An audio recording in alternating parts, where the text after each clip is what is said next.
Hello viewers, আসসালামু আলাইকুম। সবাইকে ওয়েলকাম জানাচ্ছি নতুন আরও একটি এপিসোড দেখার জন্য। আজকে শেয়ার করব ঈদ স্পেশাল একটা মিষ্টির রেসিপি। বাংলাদেশের মিষ্টি দোকানগুলোতে যেই ছানার সন্দেশটা তৈরি করা হয় সেই সন্দেশটাই তৈরি করে দেখাচ্ছি। আর এই সন্দেশটা খেতে অসম্ভব মজা, তুলতুলে নরম, মুখে দেওয়া মাত্রই মিলিয়ে যাবে। চলুন তাহলে আর কথা না বাড়িয়ে রেসিপিটি শুরু করি। তো ছানার সন্দেশ তৈরি করার জন্য প্রথমে আমি ছানাটা তৈরি করে দেখাচ্ছি। সেজন্য একটা হাঁড়িতে আমি ফুল ক্রিম মিল্ক নিয়েছি 2 লিটারের মতো। দুধটাকে নেড়ে চেড়ে জাল করব। এরই মধ্যে দুধের মধ্যে বলক চলে এসেছে। চুলার আঁচটাকে কমিয়ে রেখে এটাকে 2-3 মিনিটের মতো সেদ্ধ করব। এর থেকে বেশি সেদ্ধ করার প্রয়োজন নেই। আর এখানে ফুল ক্রিম মিল্কটাই লাগবে ছানা তৈরির জন্য। আর ফুল ক্রিম মিল্ক হচ্ছে যেই দুধ আগে থেকে জাল করা হয়নি বা এর সরটা তোলা হয়নি, সেটাই হচ্ছে ফুল ক্রিম মিল্ক। এবার আমি চুলার ফ্লেমটা বন্ধ করে দিচ্ছি আর এটাকে অতিরিক্ত গরম ভাব চলে যাওয়ার জন্য 1 মিনিটের মতো এভাবে নেড়ে চেড়ে নেব। ছানাটা কেটে নেওয়ার জন্য এখানে আমি 4 টেবিল চামচের মতো হোয়াইট ভিনেগার আর 4 টেবিল চামচের মতো পানি একসাথে মিশিয়ে নিয়েছি। প্রতি 1 লিটার দুধের জন্য হোয়াইট ভিনেগার বা সাদা সিরকা লাগে 2 টেবিল চামচের মতো। আর এটা সরাসরি না ইউজ করে একটু পানির সাথে মিশিয়ে নিলেই খুব ভালো হয়। আর সিরকাটা সরাসরি দেওয়া যাবে না, অল্প অল্প করে দিতে হবে। আর এটাকে আলতো হাতে নেড়ে চেড়ে যেতে হবে। আর নাড়াচাড়ার মধ্যে ছানাটা কেটে যাবে। আর সরাসরি হোয়াইট ভিনেগারটা দিলে কিন্তু ছানাটা শক্ত হয়ে যাওয়ার চান্স থাকে। আর ছানা তৈরির সময় অবশ্যই চুলার ফ্লেমটা বন্ধ করে তারপরে ছানাটা তৈরি করবেন। আর তা না হলে কিন্তু ছানাটা অনেক সময় রাবারি টাইপের হয়ে যেতে পারে। ছানাটা কেটে গেলে জাস্ট 1 মিনিটের মধ্যে এটাকে আমি চুলা থেকে নামিয়ে ফেলবো। আর অতিরিক্ত গরম হিটে কিন্তু এই ছানাটা আরও বেশি শক্ত হয়ে যেতে পারে। এবার একটা স্ট্রেনারের মধ্যে আমি পাতলা সুতি সাদা কাপড় দিয়েছি আর তারই মধ্যে আমি ছানাটা ঢেলে দেব। আর এই অবস্থায় কিন্তু অবশ্যই পাতলা সুতি কাপড়ই নেওয়ার চেষ্টা করবেন, তা না হলে কিন্তু ছানার পানিটা ভালো করে নিংড়ানো না গেলে এই ছানাটা দিয়ে ভালো করে মিষ্টিও তৈরি করা যাবে না। ভিনেগারের গন্ধটা দূর হওয়ার জন্য এটাকে আমি ঠান্ডা পানি দিয়ে ধুয়ে নিয়েছি। আপনারা চাইলে কলের নিচে রেখেও এটাকে ধুতে পারেন। ভালো করে ধুয়ে নিলে ভিনেগারের গন্ধটাও চলে যাবে আর ছানাটাও ওভার কুক হতে পারবে না। ছানাটা কতটুকু পারফেক্ট হয়েছে আপনাদেরকে একটু দেখিয়ে দিচ্ছি। মাশাআল্লাহ, এটা ক্রিমের মতো হয়ে গেছে। এবার চারো সাইডের কাপড়টাকে ধরে জাস্ট এটাকে একটা পুটলির মতো বেঁধে নেব আর এই অবস্থায় ঝুলিয়ে রাখবো প্রায় 2 ঘন্টার মতো। আর কাপড়ের ওপরের অংশে যে পানিটা আছে সেটা আমি চেপে ফেলে দিচ্ছি। ছানা চিপে কিন্তু পানি ফেলে দেওয়া যাবে না। একটা জায়গায় আমি এটাকে বেঁধে রেখে দেব 2 ঘন্টার জন্য। ঠিক 2 ঘন্টা পর আমি ছানাটাকে কাপড় থেকে ছাড়িয়ে নিয়েছি। এবার ছানাটাকে একটু মাখিয়ে নেব যেন এর মধ্যে বড় বড় যে দানাটা আছে সেটা যেন মিশে যায়।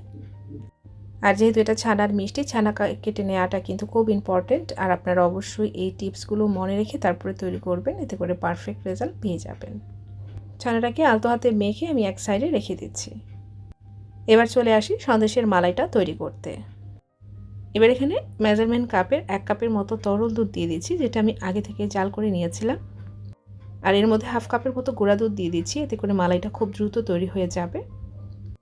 এবার নেড়েচেড়ে ভালো করে মিশিয়ে নিচ্ছি। আর দুধটা কিন্তু ঘন হতেও সময় লাগবে না।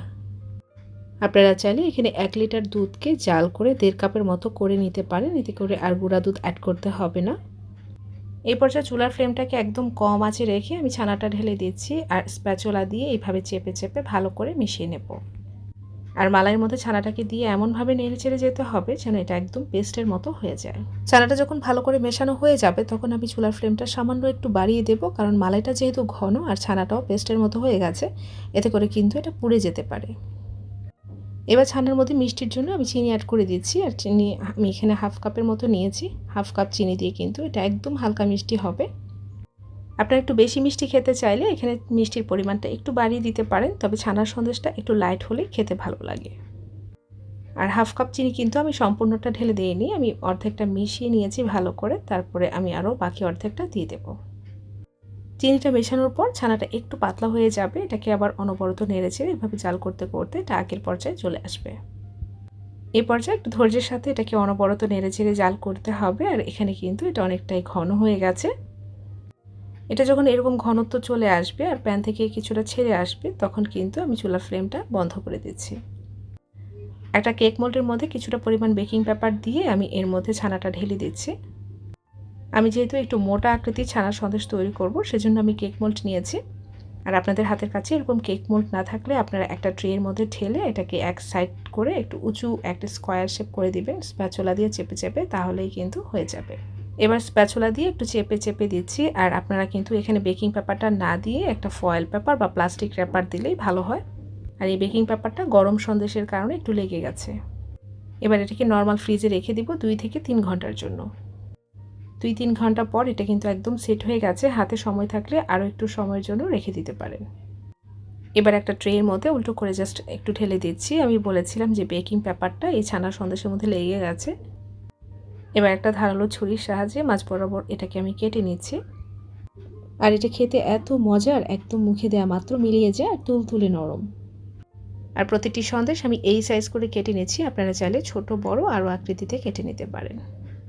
আর এটা তৈরি করে এয়ারটাইট বক্সে ভরে নর্মাল ফ্রিজে রেখে দিতে পারেন, প্রায় 7 দিনের মতো ভালো থাকবে। এবার কিছুটা পরিমাণ পেস্তা কুচি দিয়ে দিচ্ছি। আর সে ঈদে তৈরি করতে পারেন বা মেহমান আপ্যায়নের জন্য তৈরি করে গেস্টদেরকে একদম চমকে দিতে পারেন। খেয়ে বুঝতেই পারবে না এটা বাসায় তৈরি হয়েছে। আর যদি ভিডিওটি ভালো লাগে তাহলে অবশ্যই চ্যানেলটাকে সাবস্ক্রাইব করে পাশেই থাকবেন। পাশে থাকা বেল আইকনে ক্লিক করে রাখবেন, সবার আগে নোটিফিকেশন পেয়ে যাবেন। আবারও দেখা হবে নতুন কোনো রেসিপিতে ইনশাআল্লাহ। আজকের মতো এখানে বিদায় নিচ্ছি। আল্লাহ হাফিজ।